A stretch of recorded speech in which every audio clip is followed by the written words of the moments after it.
as intuitive as it may sound and feel, we all need to remember maybe to practice Blue Mind daily, especially in this world that never stops throwing red mind at us. It really doesn't. The screens, the information, the traffic, the noise, the to-do list, if you're empathetic at all, you're being pulled in so many ways. The second you wake up, I even have dreams about the things I'm concerned about in the world that are beyond my household and community, that are out there. And so that will take its toll. So you really need to remember to practice Blue Mind every day. Get yourself to your water in whatever form it comes in. Doesn't have to be a Pacific Ocean or a Great Lake or mountain river. It can be a cold plunge or a float spa, or just taking a mindful shower in your own home, or putting on a recording of ocean waves. Welcome to Care More, Be Better, a podcast for people like you who care about the social impact of conscious companies and everyday heroes. Hear inspiring stories from those who put people and planet before profit and personal gain. You'll learn how you can make a difference, vote with your dollars, and get involved today. Here's your host, Corinna Bellizzi. Hello, fellow do-gooders and friends. I'm your host, Corinna Bellizzi. Today, we're going to go into a deep journey of our blue planet and water world as I open a conversation with one of my newest idols.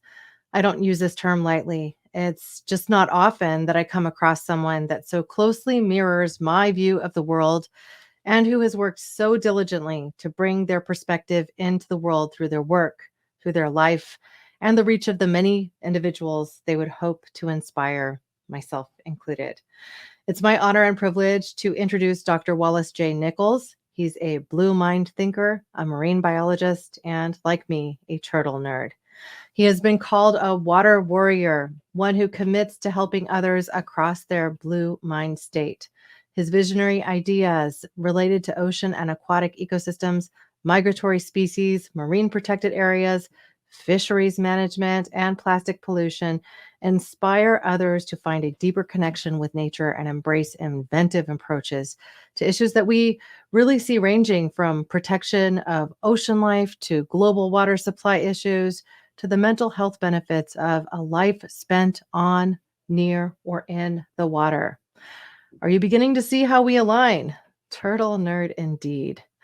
Now, Dr. Nichols was formerly a senior scientist at Ocean Conservancy and holds an M.E.M degree in natural resource economics and policy from Duke. He also has a Ph.D in wildlife ecology and evolutionary biology from the University of Arizona. From his many research fellowships to the more than 200 publications he's authored, to the lectures he's given in all 50 states and 30 countries around the globe, to his extensive media tours, he truly is a blue mind thinker. He joins me today to talk about his work, and specifically his book, a national bestseller, Blue Mind, the surprising science that shows how being near, in, on, or underwater can make you happier, healthier, more connected, and better at what you do. Wow. So with that, I'll invite him to the stage. Dr. Wallace J. Nichols. Hi, fellow turtle nerds. That's right. I have been a scuba diver for a long, long time. And my first trip to Hawaii to dive, I was there on business.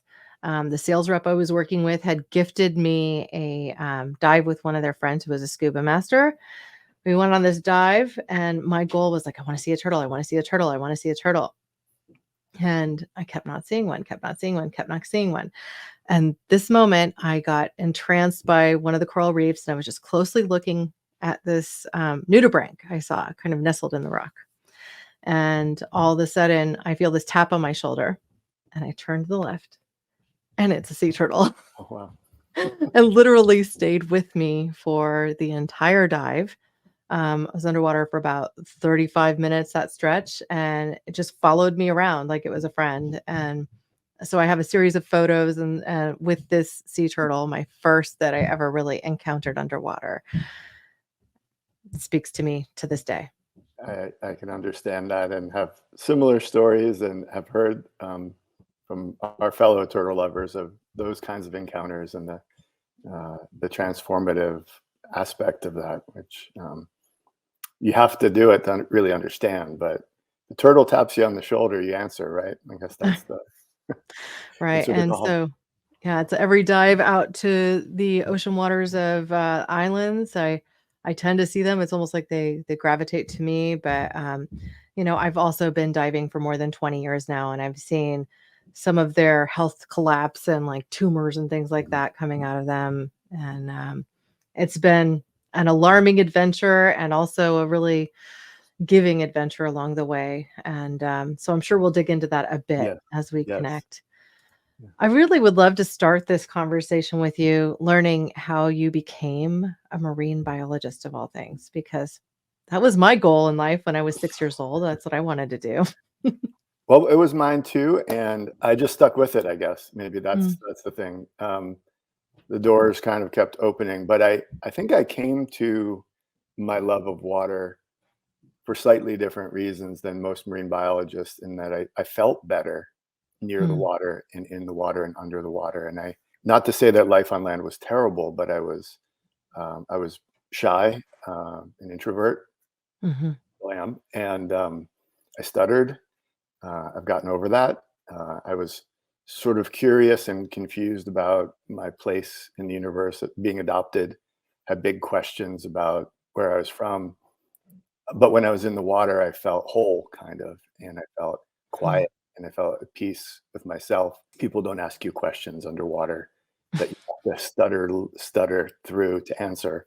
And so I just kept gravitating towards any kind of water and swimming pools, lakes, rivers, oceans, and bathtub, and that was my happy place. And when I learned that you could, kind of sign up for this career that was all about water, uh, so well, that sounds pretty like a pretty good idea. Turtles don't ask you questions either, and so I started down that path, and then just kind of kept going, and it's led to some of my best friends and beloved experiences, and I guess my life's purpose. Yeah. Yeah. Well, I don't think you'd find it entirely surprising that as an ocean lover too, I ended up going to UC Santa Cruz and staying local to the Central Coast. But I've had a couple of moments just arrive in my hands that, like that experience with that turtle, that are deeply connected to the ocean that I will forever hold as treasures. And when I hear from people who live middle of the country and have never been able to get to our shores and experience the ocean firsthand, I often find myself thinking about these moments and just wondering what it would be like to have never had the Mm, experience of being near the majesty and a coast when there's a storm coming in, and you are expressly shown how out of control you are of it's right of and this great small. of this great body of water. And also, just as you start to learn more, that it is the ultimate life giver and what makes our planet so unique.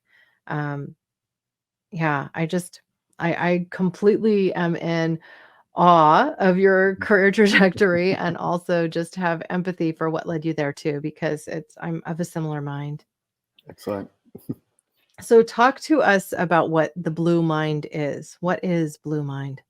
Well, it really started with that feeling I had when I was a kid, and I didn't have a name for it. I couldn't really explain it to my family and my friends, but I knew that it was important to me.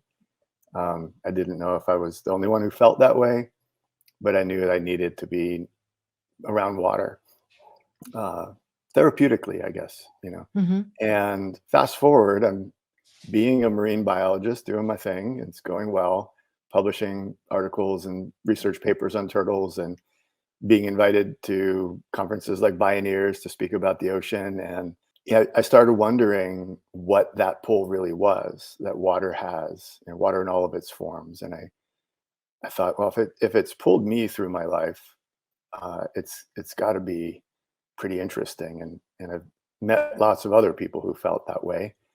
And so I went looking for a book about basically your brain on water, kind of like other books that are about your brain on music or your brain on happiness or Mhm. a whole variety of things. I couldn't find the book I wanted to read, and I tried to get some smart people to write it, the book, and offered my assistance. I'd do anything to help, and so that I could read that book that I thought would be so useful. And I was not successful in convincing anyone that they should write it until I pitched it to Dr. Oliver Sacks, who Mm.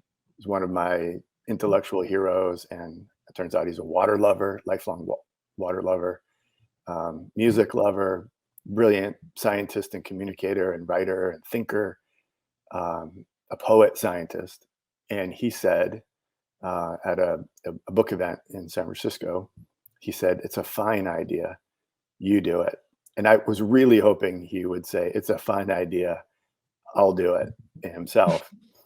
And in that moment, I remember what I said to him was, "Yes, sir, I'll do it." But what I thought inside my head was, "Oh crap, uh, this, Because now you have your order in a way, like you yeah." knew you Oh, had to, it right? was not it did not land as a suggestion. It was a kind of a command, not a nudge. And so 5 years later, I brought him a copy, hardcover, first printing, first edition, signed copy of Blue Mind to his office in New York. He passed a few years later. Um, and by the way, he wrote a lovely book called Gratitude. Mm. His final contribution. Just lovely, lovely meditations on end of life and his remaining big ideas. And so that's how I got going, thanks to Oliver, Dr. Sachs. And it took me 5 years because I was an evolutionary biologist and a wildlife ecologist and a conservation problem solver, not a neuropsychologist. So I needed to kind of run around and start attending a different kind of science conference, and started holding my own meetings called the Blue Mind Summits. And the first one was in San Francisco at Cal Academy. And we did our 13th just this past year in partnership with Columbia University, and learning and listening and asking these big, juicy questions about what's going on with water, and inviting the top neuroscientists, psychologists, and water people. And that kind of formed the basis and the meat of the writing of Blue Mind. I wove in some poetry and some prose and some history and a few song lyrics and all these different kinds of references that you come across in life to essentially this idea that water soothes us and it takes care of us emotionally and spiritually. Um, so that's how it came about. But I probably should explain what Blue Mind is. Not just that it's a book. Um, it's a phrase, 2 words that refers to that feeling you get when you're near, in, on, or underwater that makes you feel calm, compassionate, maybe a little courageous, even uh, creative, connected, coherent. All these C words. You can probably add a few C words to the list, and it is a neurological response. It's a mildly meditative response that we have, obviously, when we want to be there. It's a Yeah. very different situation if you're thrown in a pool or the water is leaking through your roof or coming flooding into your home. That's red mind, actually. Uh, Yeah. so that's the Blue Mind story and kind of a quick ramp up to where we are. Yeah. Well, as I looked at the book cover and thought about my relationship with water, like just even looking at the book cover, because I heard on another podcast you say the reason behind the very long subtitle was that even if somebody just passed this book by and they picked it up and looked at it for a second, that they could have the impact of at least the initial thinking behind it to get people to understand how important it really is to our health and happiness, to our state of mind, and that this really does imply what you're working to do here. Now, as somebody who has also felt drawn to water my entire life, I don't feel I can live far from the ocean. I have family members who have relocated to Colorado, as a for example, and while it's beautiful there and there are many rivers and things like that, I just feel like my body becomes parched when I'm away from the ocean. I also empathize with your call to action from your mentor saying like, "Look, no, you go out and you write it." Because as I was thinking about developing this podcast, I got that same match lit under my tush to say, "Okay, not only do you need to go do this, but I'm gonna pay for the production fee for your intro, outro, and first episode." So it was like, here's your deadline in 2 months. And so, what did that do? I got out there and I just did it. And sometimes along the way, you learn by doing. Attending those medical conferences, I'm sure you learned a lot, not only about yourself and this journey, but the way that the brain reacts to our environment, the way that water even just in its flowing state, you think about these things with meditation often along a babbling brook, or you integrate a fountain into a space, or you're cautioned to drink more water, to be more healthy, to have healthy cells, and all these things. Like water is imperative for life. And the just being around it on the coast or by a riverfront or by a lake or on or under it, like you do get different feelings that happen within. I personally, as a young kid, I learned to swim underwater first, right? Like it was hard for me to stay on top of the water, so I would swim under the water. And the thing that I felt most limited by was this thing I had to come up and breathe. And why couldn't I just stay under longer? Which is what led me to want to be a scuba diver, right? Like very comfortable underwater. Didn't have the same issues that some scuba divers do when they initially learn, of feeling claustrophobic in that space. I was just like, great, I have this underwater breathing apparatus. I can just do this for as long as my tank is going to last. What have you learned along the way in and under water that you think can benefit an audience that might first be introduced to this topic?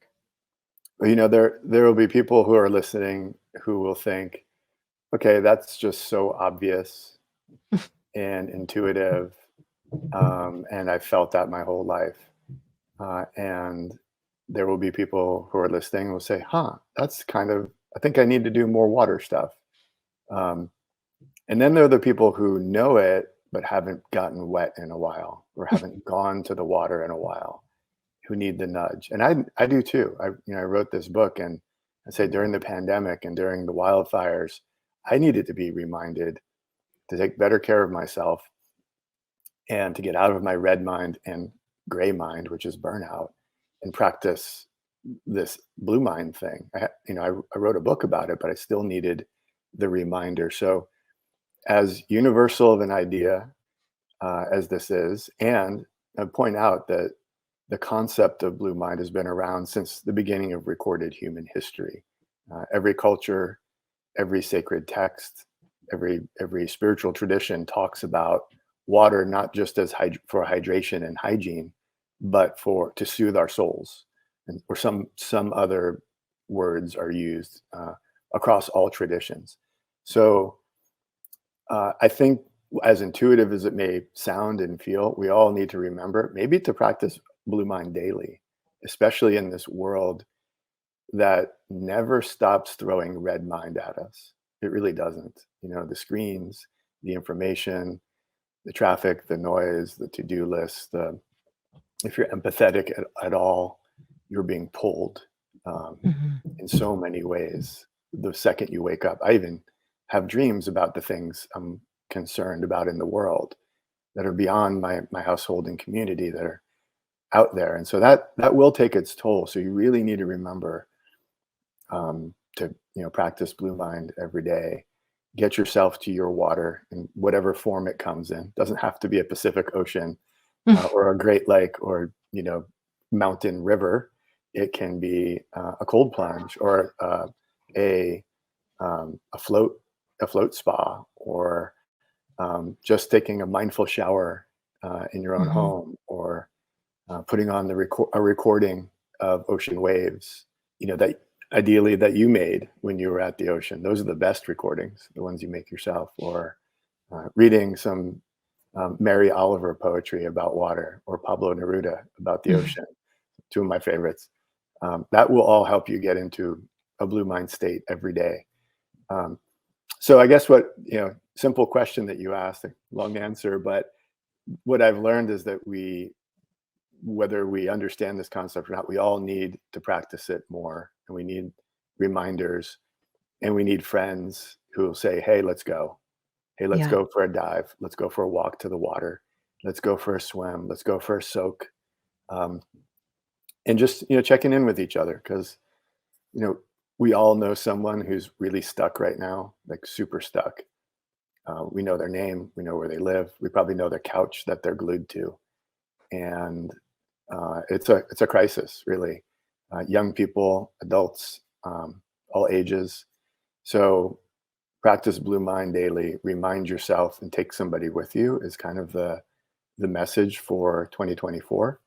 And turns out it does good things for your health, and that reconnection to our waters does good things for the waters, because that water gives you your life back and renews you. You want to return the favor and take better care of it, which may mean cleaning it up, keeping things out of it, um, protecting it in a variety of ways. So we need water warriors, we need water protectors, we need a few billion more. So this is one way we're getting there. Well, it's unavoidable for me to think about the things that we're doing wrong, as I hear you say these beautiful things too, to your point, like we need more water warriors.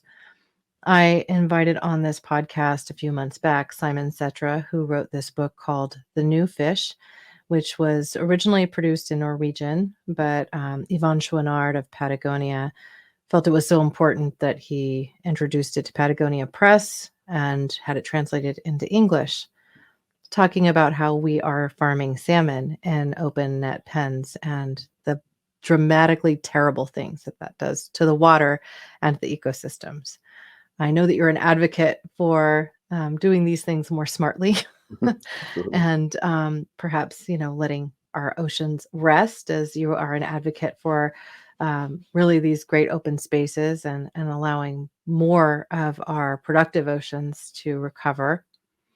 Recently, I was blessed to be able to meet Jean-Michel um, Cousteau, and connect with him in Southern California and Santa Barbara and go out on the ocean and see how beautiful the water is there, how productive.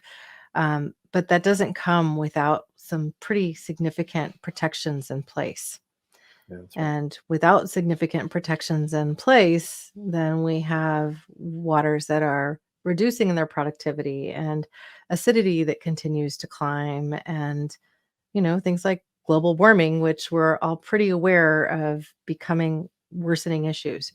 So, for those advocates that are listening today, are there any particular things that you think that they should be paying attention to, or ways that they can support the initiative to protect our oceans and our waterways? Yeah, if somebody is listening and they're already an ocean advocate, thank you for the work that you're doing. There are so many issues that are specific to our own backyards, um, and that are also global. And no one person can do it all. We need everyone working on their thing. And I focused on sea turtles a lot, with some great successes. Um, I highly recommend picking a place or a species that needs some help, and just biting down hard on that issue and not letting go for the rest of your life. Whether it's as a volunteer, as a donor, as a docent, as a cheerleader, or as a scientist, as an activist or advocate. The short attention span stuff and jumping around from issue to issue can feel good, but what we really need are people who just don't ever give up. Become unstoppable for your animal or your place. That works. I'd say everything that has a success story behind it at its core has the turtle hugger or Yeah. the tree hugger, the person that everybody said you're crazy, but as a result of their over the top passion, which I highly recommend, species still exist, forests remain, coastlines are protected, Yeah. and so pick your thing and dig into that. It's good that, I guess you can spread around your love here and there and sign petitions and promote things, but really get your hands dirty on the thing that really keeps you up at night, that really lights you up, and keep falling in love. I mean, that, it is our superpower. Absolutely. Fear isn't. It just, and being bombarded with facts that confuse you, it tires us. It tires us out. Yelling at each other exhausts us. We will burn out. So if you are an advocate for water, rivers, lakes, oceans, the message that I like to share that isn't heard enough is, please take care of your heart. Please take care of your body. Please take care of your mind and your soul and those around you, because you're not useful if you burn out. Your creativity goes out the window. Your courage goes away. Your compassion shrinks. You become aggro, and your body quits. Your mind quits. So we need creative problem solvers who have compassion, even sometimes for our enemies, and that's really hard to do. So you got to stay whole, and I I think there's no better way to do that than just jumping in the water as much as you can and going out. If you can go out with Jean-Michel Cousteau on the ocean, man, that'll brighten up your mind. If you Well, can something, snorkel with turtles too, that's really a big reset. You know. yeah, huge reset. There's a reason that I'm drawn to the Hawaiian Islands, and it mostly is related to the turtle because here on the central coast of California, even though I'm in Monterey isn't that far. I've never seen a sea turtle underwater there. You know what I mean? Like plenty of little sea otters tugging at my fins or getting tangled up and stuff, and seals and maybe some skates and sharks and things like that. But yet to see a turtle here. Now, one of the things that Jean-Michel Cousteau says that echoes everything that you just shared is that, he's often asked, what is your favorite dive? Or what is the best dive you've been on? And he says the next one. And then he often will say that it's just an imperative that we never give up. I will never stop. I will never give up. And so at this event, which occurred in Santa Barbara at the Ritz-Carlton Baccarat, that it was 78 years of diving and discovery. And he's like, well, actually, it's 79 now and soon to be 80. I mean, he's been diving since he was 9 years old. Mhm. And I'm looking at my son, who is 9 in a week, and will soon be 10. And once he's 10, I can start the process of getting him scuba certified so that we can be on, in, and underwater together for the rest of my life. And I look at that as one of the ways that I can personally impart the importance of our ocean world and these ecosystems to the next generation of perhaps somebody who will become a scientist himself and follow in your footsteps, but to always understand and respect the power of the water in our lives. Recently, too, I went and experienced a float myself. You mentioned this briefly, so I want to explain for people what these can be. So, I personally think if I was landlocked, that I would be a weekly, frequent tubber, so to speak, with Floater. a floater, frequent floater. Is that what you'd call I, it? Yeah. I don't know. I just made that up. But like these are essentially these large tubs that are heated to just above your body temp, and that they are, full of really, really salinated water, so super salty, and you float super easily. And they operate somewhat like, what do you want to call it? Deprivation chamber. So Mhm. you sense your sensations kind of drift away, and it helps people who have a hard time meditating to truly meditate. So you can float in the dark in this capsule and not really touch anything. It just feels like you're floating on air because when water is so close to your body temperature, you also don't really feel it the same way. That's right. It's such an incredible experience. So anybody who has yet to experience this, if you have a float in your neighborhood. In Santa Cruz, we have one called Equilibrium. They do cold plunges as well as these like floats that you can get into what I would call an altered mental state that is just very peaceful and calming. And if you are bombarded by stresses, that this will help you to get to a blue mind state, even if it feels like it's near impossible. Another thing I will state is that just spending some time, with that sound of water in the background, like what you have said, always helps to calm my nerves. And in fact, I sleep at night with a sound generator that has recorded rain playing on loop. So it's rain that fell at my home. So it sounds like it's here. And it really helps me to be calm through the night and to go right back to sleep if I wake up. Sound sleep is something that benefits everybody, after all. That's right. You just touched on, you answered a question that's very common. People ask, what if I don't live near the water? And so we kind of go through this list of categories. I call them forms of water. So of course we have solid, liquid, gas. Well, we all learned that in grade school. But we have wild water, which is the lakes, the rivers, the oceans. We have the domestic water, which is the tubs, the showers, the pools. So a float spa is in that category, or your bathtub or swimming pool. We have urban water, which may be the fountains and the urban waterfronts. But then we also have, you touched on this already, the virtual water. So the sound recordings, the poetry, the art, the photography, the film, songs about water. So you can utilize all of that. And then the last big category is imaginary water. And we touched on that when you talked about mindfulness meditation. It's very common that you'll close your eyes. And if you're being led, somebody will guide you to your water, to visualize, imagine water. So there's no water in the room, but it's in your mind. And that helps you relax by imagining that you're stepping up to the edge of the water you love. You're watching and listening to the waves. You're putting your feet in. So we can practice Blue Mind. We all can, every day, wherever we are, even if you have that feeling, oh, I'm not really near the ocean. So now what do I do? Never fear. We still have a blue scription for you, and it can be made out to be very, very specific to who you are, what you love, and where you are. And I love working with people to create a personal blue scription.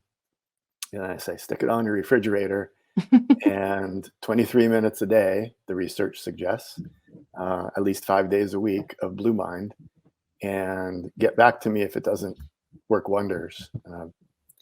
Doesn't solve all your problems. It doesn't cure everything, of course, but it really is transformative in this, red-minded world that we're being bombarded with.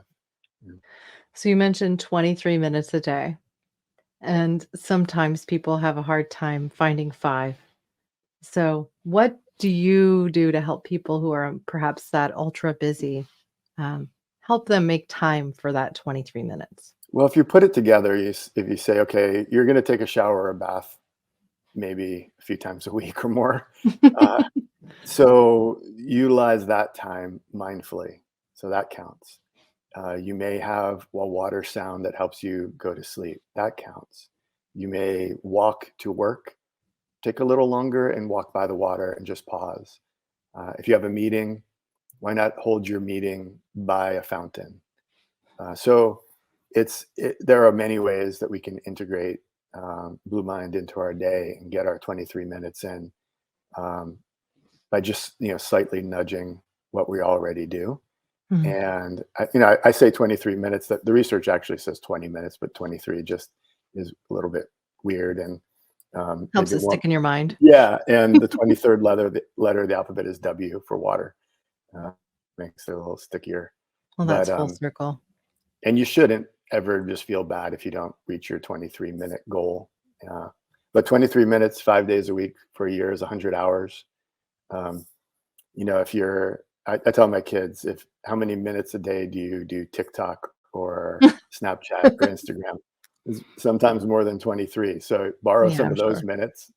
I also ask them, what's the coolest thing that happened on social media this week? They don't remember. So that always makes my point pretty clearly when I talk to young people. It's very shallow and forgettable um, activity. So you will remember that cold plunge or that float, I promise, uh, or that turtle swim, or whatever the activities you enjoy that are more blue-minded. Well, I have to say, I live in Scotts Valley, not too far from where you are. And on my morning walk with my dogs, I take them over some creeks that are, they're just, there's bridges that go over them and such because the water is almost always flowing just a little bit, right?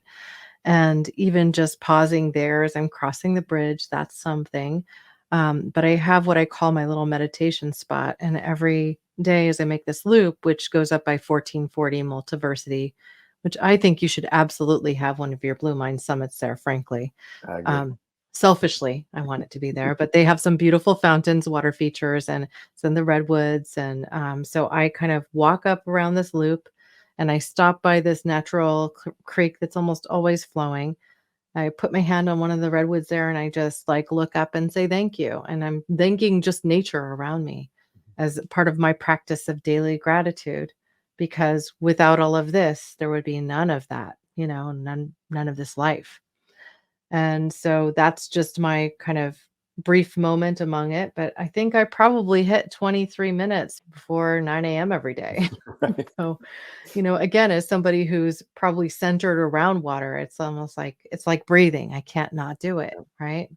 I agree. And when you're out on those walks, pause, use the voice memo app on your smartphone, record the sound of the water, and then just text it to somebody and say, "Hey, this is for you.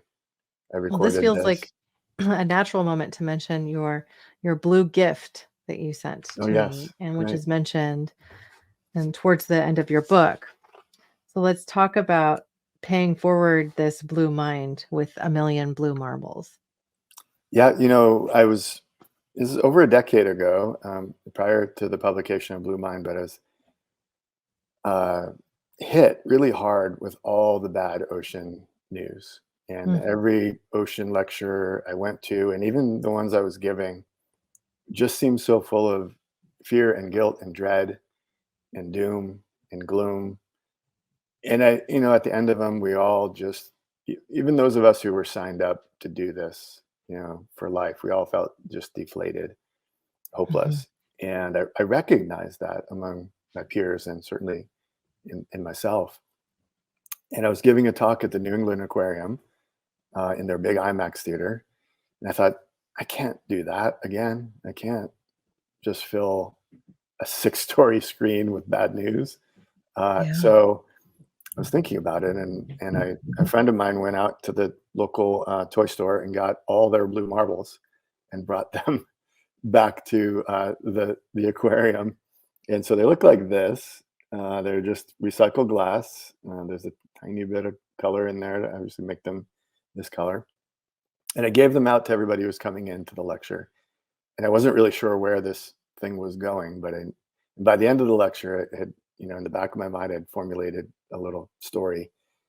And lo and behold, the last slide was that famous Apollo NASA photograph of the first one of Earth from space, the most reproduced photograph of all time, called the blue marble. And I had just given out all these blue marbles. And I suggested to everyone they hold their blue marble up at arm's length and consider that that's about what we look like from a million miles away. And that we're a small blue marble where, sort of Sagan-esque pale blue dot kind of story, that everything we know has had blue dot or blue marble. And then I asked people to hold it to their heart and think of someone they want to say thank you to. And the request was go out and say thank you to someone who's doing good things for our blue planet, good things for our water planet. Put the marble in their hand, tell them your version of this story, what we've talked about today, and then ask them to pass it on.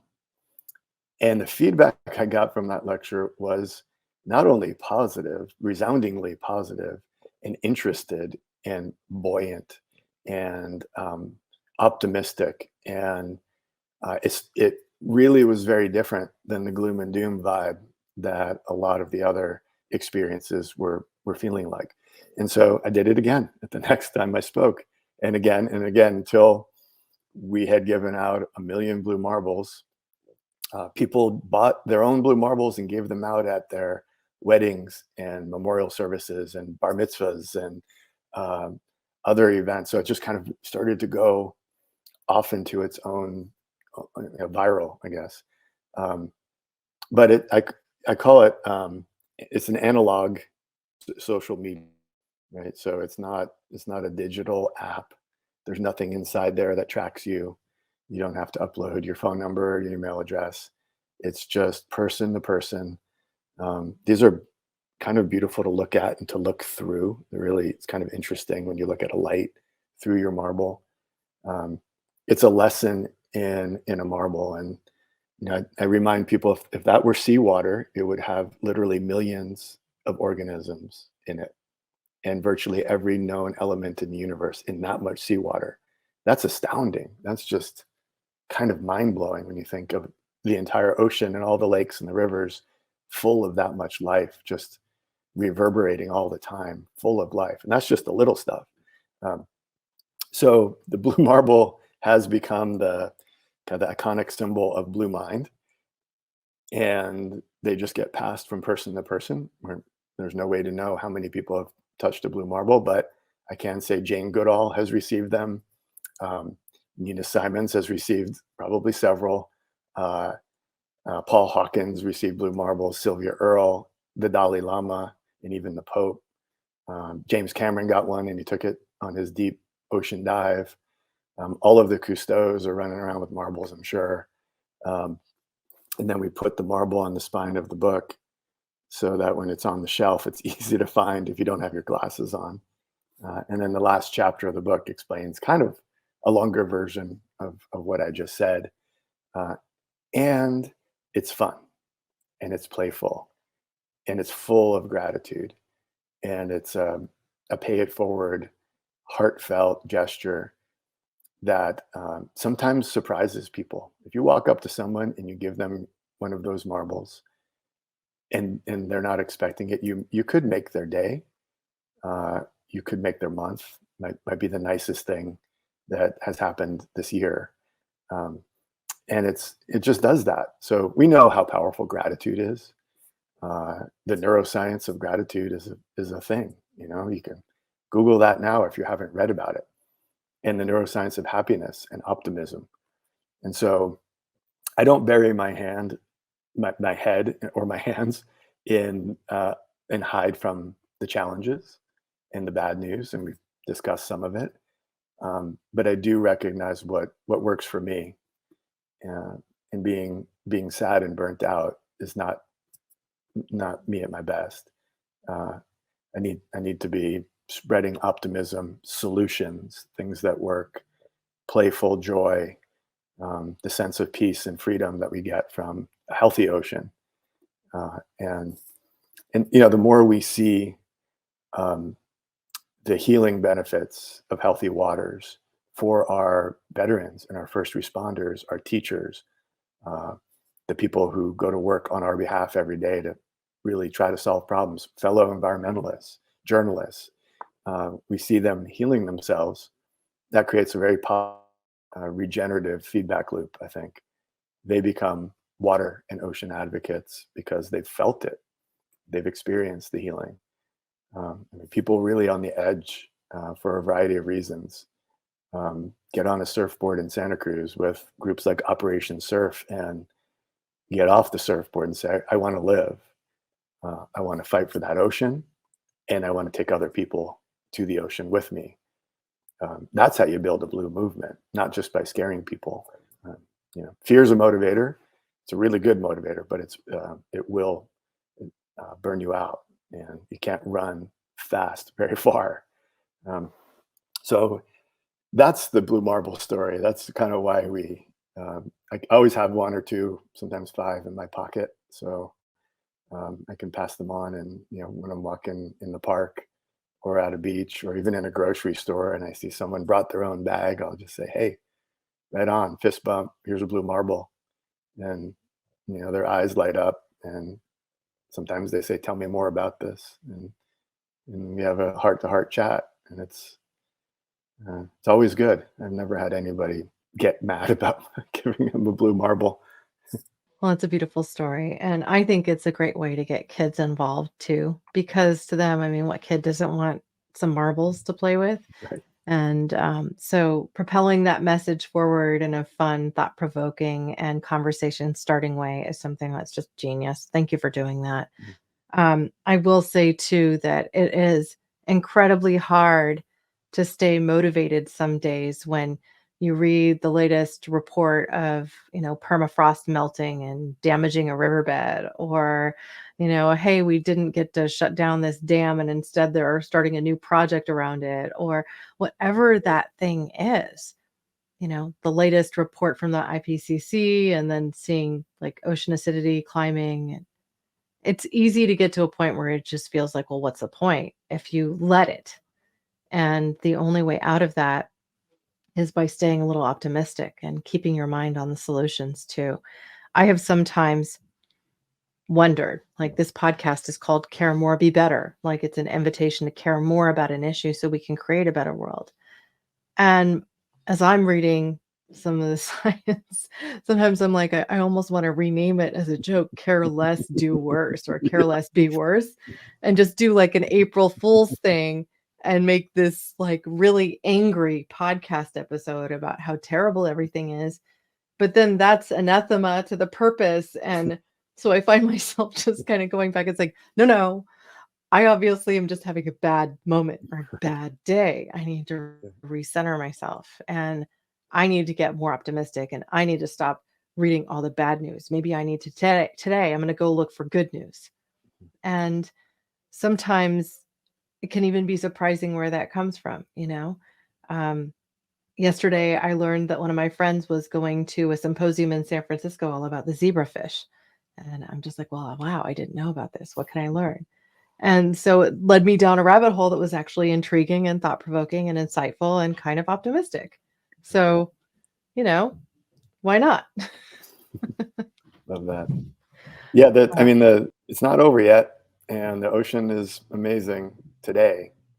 It's got, some problems to solve, and big ones, but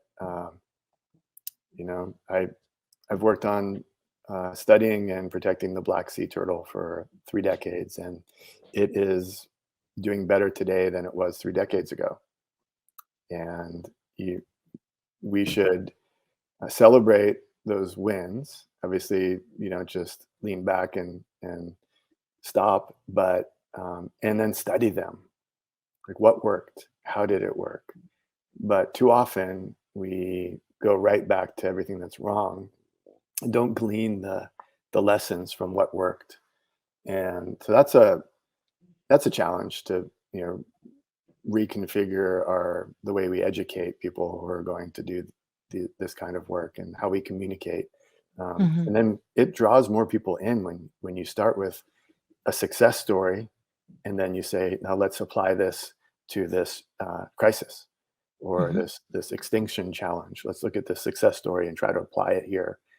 That feels more motivating to me. And we do need motivated people who will give nothing short of their entire lives to working to fix what's broken, and in ourselves, in each other, and in nature. So that's we want to do that well. We want to attract the best and the brightest and most creative and passionate people, and scaring the heck out of them when they're 6 years old might not get us there. As I say that as a dad, it didn't work when my kids were 6. They stopped wanting to go to the beach with me. Oh, So I yeah. had to rethink my approach, and we started having more fun, more Yeah, joy, I and more. started taking my kids on beach cleanups after like 4th of July and things like that. And what's so amazing about our local environment here is there's so many people already doing that by the time we got there, there's like nothing to pick up, Yeah, which right. is fantastic. I mean, Yeah, that's not the case everywhere, but that's true. just like making it an adventure, I think is really important for them when they're little, and scaring the crap out of them. That only works for a very short moment. Yeah, yeah, yeah. And if you do it over and over again, you may be doing some lasting damage to those young minds. So Well, where do we think eco and anxiety came from as like a exactly. concept, right? People get anxious and think about the peril and doom more than they think about the solutions that they could be creating and things they could do to make a difference too. So Yeah. now I want to mention because I got through this book really quickly. And part of the reason I got through it really quickly was I'm intrigued, right? But I got the audiobook version from Audible and you read it. That's right. And I didn't know that when I first read it.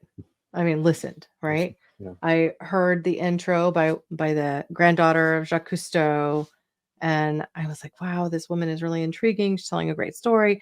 And then you start the process of reading the book to us. It is one of the best read audiobooks I have ever encountered.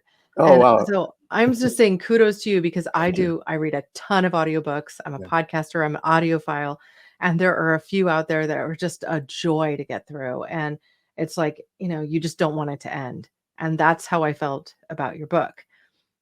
In its audio format, incredible. And so you deserve a complete round of applause. I'm going to be writing you an extensive review on Amazon for Audible Oh, great. as Thank soon you. as we conclude this interview, because again, I just think everybody, if they are somebody who likes to listen but doesn't have the time to sit down and read, this is an incredible audiobook. And so I'll be linking to it for sure. I actually have an Amazon shop too, so I'll put it in there as well because I intend to share this broadly. I was holding my breath as you were telling the story and leading up to your glowing review, because I remember going into the studio in San Francisco and working with a great team. And after the first day, I called the producer that night and I said, that was harder than I ever imagined it would be. And we had 5 days left. And I said, you can feel free to can me now and replace me with a pro if and she said, no, you're going well. And little side note, she said, bring a picture of your daughter and put it on the clipboard on the script and look at it often so that it makes you smile, because you can hear your You can hear a smile. smile. You can. And I Yeah. just thought that is just good advice. Hmm. And so that was, I had a little picture of our daughter Julia just clipped on the top of the script there with this big goofy smile on her face, and she was 5 years old, and she was with me through the reading. So Yeah. yeah, Well, this is like for anybody out there thinking, oh, I'm going to go ahead and I'll just, read an audiobook for somebody. And people who do this professionally, they're not paid by the hour it takes to record it. They're paid by the produced hour. And as somebody who has edited some of my own podcasts audio is a new and who category. a new category. I also have done monologue podcasts, and the monologue podcast episodes, I edit all those myself. 1 hour of recorded time ends up being about 3 in production time because there's little things that happen that you have to adjust for, or Mhm. maybe you had to restate something or it wasn't perfect and you go back and re-record that part. It's all work. And Yeah, so that it came through as beautifully as it did, you sounded like you'd been doing it your whole life. So great job, really, overcame my across the board. stutter. Great producer and editor, I have to say. Yeah, Well, thank it's you. a Appreciate lot that. of the work is in the editing, but you can't fake it. You did a great job. So, I mean, yeah, really honored. Um, I'm going to keep this book on my bookshelf. I intend to actually do something a little different too. I'm going to write an inscription in it and put it in my local little free library with a blue marble Oh, lovely. because I think that's a great way to pay it forward. Yeah. And, just keep talking about this important work because the work that you're doing to both save the sea turtles and help people understand how they can be a part of the positive change that we need in this world is incredible. I want to know, I have two more questions and they'll be quick, but one is, do you ever intend to write a work of fiction? That's a really good.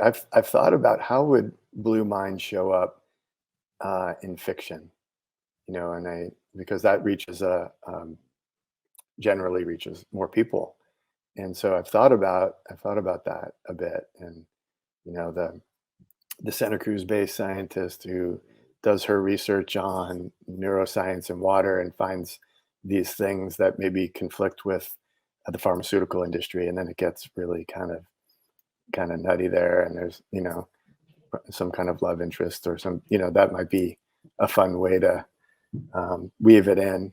Mhm. I have written a couple of kids books, but they're both based on reality. One's about sea turtles and one's about wildfire, and poetry. And I've written a bunch of poems that I hope to put out in a little booklet at some point. But I'll take that challenge, as I did from Dr. Sachs, and I'll get back to you with a book Yeah. someday. Well, I've been told the same thing several times because to your point in another interview, you said, you might sell 3,000 copies of a nonfiction work. You've probably sold more than that, but it's harder to get Mhm. the work out via nonfiction. And when you are able to encapsulate something in story, different people read it, it reaches a different audience. And I recently had a neuroscientist on this podcast to talk about his work as it relates to the thing that he felt he failed at was his work as an environmental activist. He felt like he failed at it. Like the trees that he worked to protect got cut down and things like that, right? So he wrote a work of fiction, took him 25 years, and it's a really good book. It's called A River Divided by George Paxanos. And I mean, he's written something like 60 books in nonfiction in his profession, right? But this one was in a completely different arena, and Yeah. it was a really great read too. I will say So, we're seeing the Blue Mind concept show up in lots of creative outlets. So if you go to Spotify and look up Blue Mind, you'll find some songs called Blue Mind that are inspired by this book. You've got there's a Blue Mind coffee roaster in Indianapolis, and there's a Blue Mind gallery in Nova Scotia. There's a Blue Mind tattoo parlor somewhere, and a Blue Mind dive shop in Europe, and so people have taken the concept and put it into all kinds of places and contexts, and so that's by design. We mhm. approached this as our goal is to make Blue Mind common knowledge and common practice for everyone, and by everyone we mean just over 8 billion people. Mhm. And in order to do that, we have to get out of the nonfiction genre sometimes, Yeah. and have conversations like this on podcasts, and talk to journalists in newspapers and magazines, and work with songwriters and perhaps fiction writers as well. So it's a good point. Yeah, well, I half expected you to say, "It's a great idea. You do it." You do it, yeah. Okay, is that an offer? Maybe I'll write it. Maybe I'll write it. All right. So I think I'm clear on what your mission and goal is now. And it's ultimately to get this concept in front of more people. Do I have that right? True, and all people. And I know that sounds audacious, but we're on our way for sure. Yeah. 8 billion is only a small number if no one else is talking about it, right? That's right. Well said. Yeah. Yeah. Thank you so much for joining me today. I've thoroughly enjoyed this, and I look forward to the next time we get to connect. And anytime that happens to be, hopefully one day we can meet for a cup of coffee or a walk by the ocean in person We'll because we're go not look too for far from one turtles. another. There are turtles. There are leatherback turtles in the Monterey Bay. They're hard to find, hard to see. They're way out there eating the jellyfish, but maybe Yeah. that The would only be time I've seen a leatherback underwater was actually in Hawaii too. I went into an underwater cave and there was this giant leatherback at the bottom wow, of the cave just sleeping. wow, that's I was like, nuts.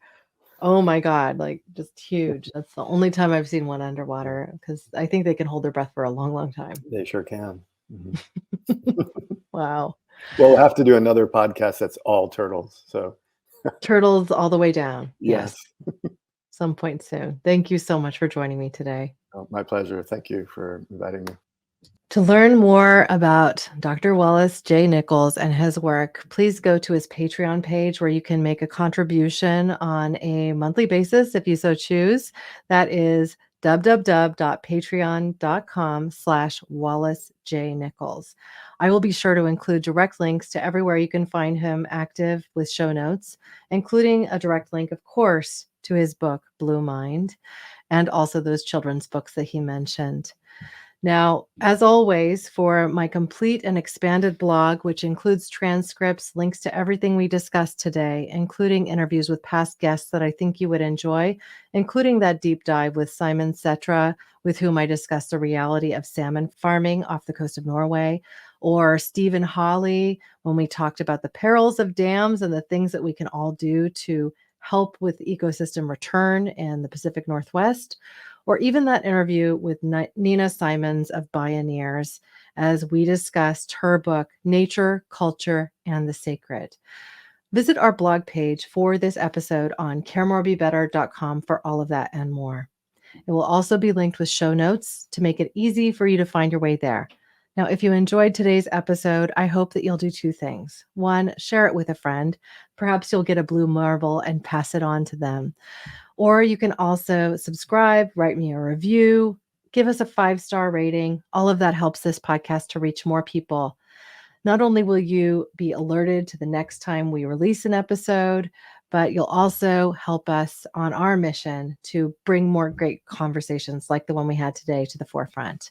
Thank you, listeners and watchers, now and always, for being a part of this pod and this community, because together we really can do so much more. We can care more, we can be better, and we can preserve this great blue marble earth. Thank you.